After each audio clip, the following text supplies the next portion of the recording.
今天这个视频是一个避坑的视频，像奔驰276的发动机，正是链轮异响，还有链条拉长异响，这种情况非常的多。现在呢，还有好多同行分不清楚什么情况下是链轮异响，什么情况下是链条异响，这个呢是其中一个问题。还有的同行呢，甚至4个链轮啊全部换新的了，包括正时链条2根也全部换纯原厂的了但是呢，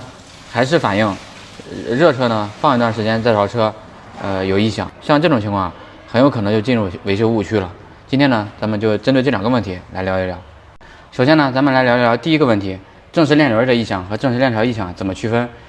区分呢大概有2个方法。如果是凉车异响，那肯定是链轮废了；如果是凉车没有异响，在车辆着热以后停放20分钟以上再着有一个异响，这种是链条拉长异响。这是通过故障现象去区分。还有一个方法，直接把第一列的正时前盖拆掉。拆掉以后呢，观察正时链条增长器伸出的最长长度，如果和以下图一样的话，像这种情况呀，就必须得更换了，正时链条就拉长太多了。下面这个图呢，是更换完新的正时链条以后的图，你们可以做一个参考。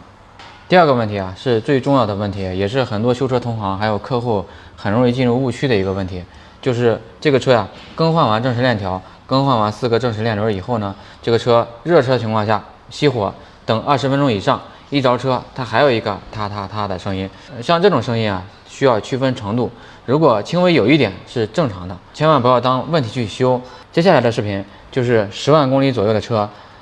正常的一个声音，咱们可以做一下参考。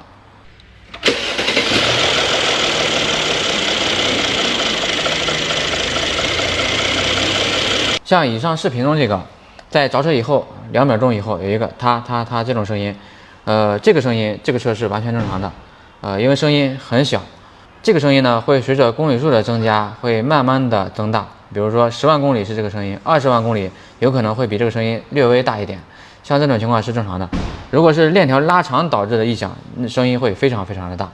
大家以后可以在维修的过程中呢多注意，然后区分一下什么是正常的，什么是不正常的。如果像视频中这样的，你当故障去修啊，即使换一个全新的发动机，这个问题啊依然解决不了。